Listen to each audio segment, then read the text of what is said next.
Last night I was working late, and when I finished, I went out for dinner, and I was looking at people that were sitting around me drinking wine, smiling, laughing, carrying on. Not a care in the world. Nothing had changed for them. They were in a wealthy neighborhood. They were eating good food. This is what was going on. And it's not just rich people. It's everybody.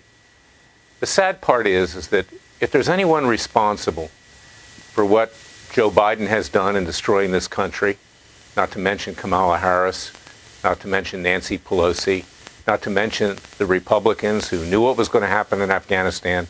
They get intelligence briefings. They knew exactly that the country was going to collapse, but they let it happen for political purposes, thinking that they'll regain the House of Representatives, the Senate, as well as the presidency. Well, that ain't going to happen. We know the Republicans do nothing. They're worthless. They can't even eliminate National Public Radio. They can't even do that.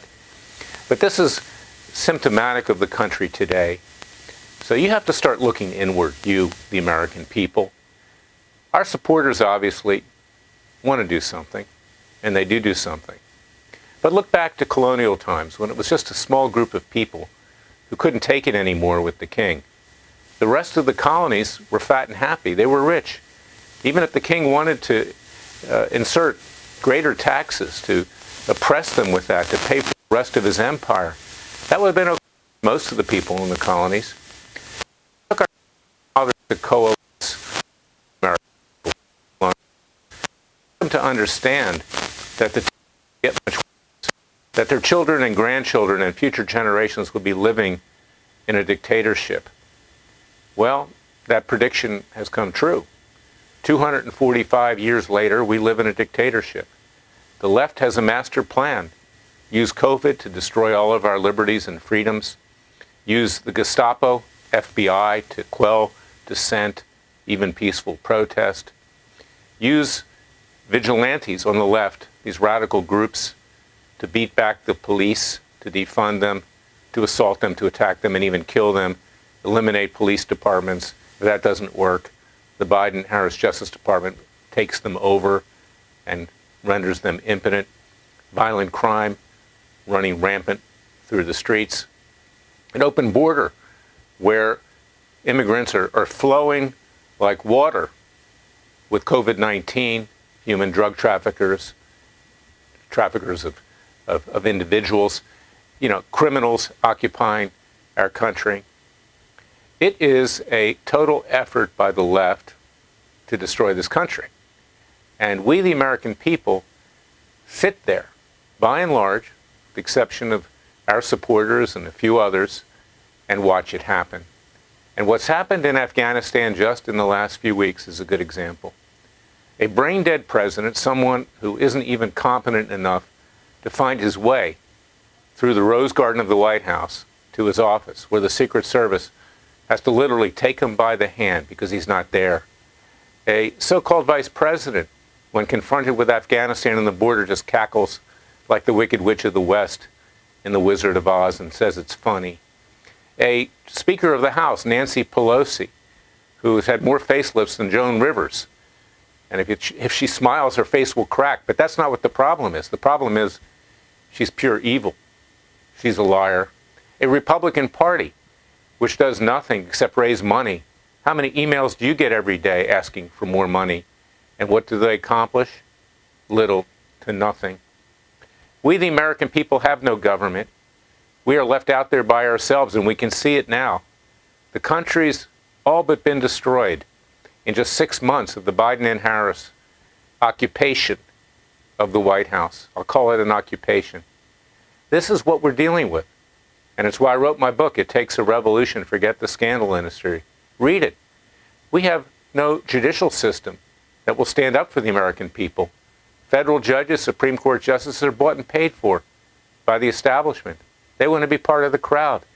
They're not going to stick their neck out. They wouldn't even do it for the president to put them on the bench, Donald Trump. They didn't want to be associated with him. They wouldn't even give him a real hearing.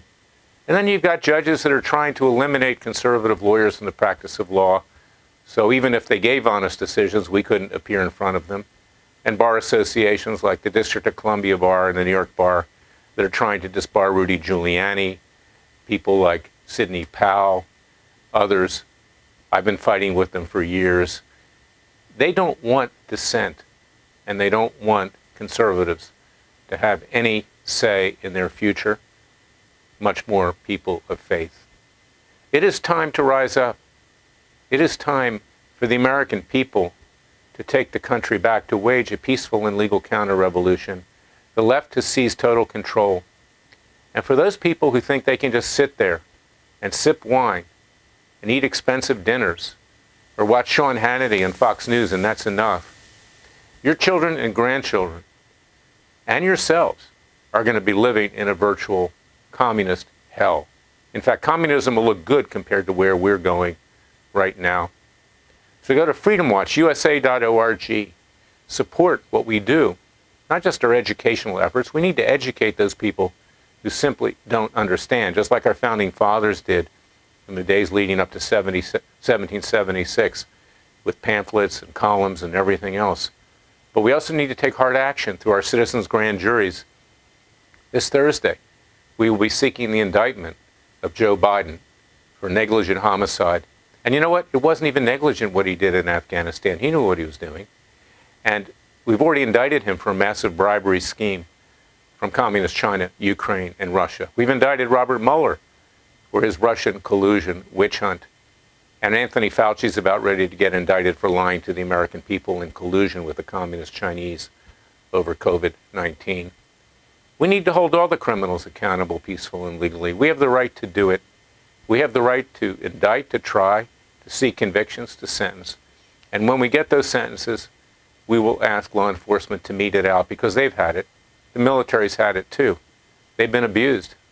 Now 13 brave heroes have been killed for absolutely no reason in Afghanistan because this president could care less.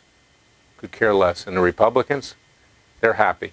Watch them smiling on Fox News about what's going on because they think they're going to get control of the House and the Senate again and maybe the presidency as a result.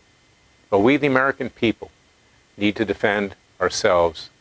We cannot depend on the politicians, on the judges, or on other public officials. This country is corrupt to the core, absolutely corrupt to the core from the standpoint of government. You can't believe a word the government tells you. Not one word. Nothing's honest. But we, with the grace of God, the Father and the Son, invoking the divine providence, will find a way to resurrect this country from the dead and to save it. But if we don't get up off the couch and get to work and forget about our retirement and forget about our luxuries and forget about our comforts, then your kids and grandkids and future generations will be living in a communist hell. God bless you. Let us all pray. But the message today is that we are responsible for what's happening. The people that voted for Biden are responsible. The people that have done nothing in the face of this tyranny and will do nothing are responsible. We, the American people, must rise up, just like our founding fathers in the colonies did in 1776, and wage a peaceful and legal revolution. We will succeed with God's grace if we help ourselves. Thank you for listening to me.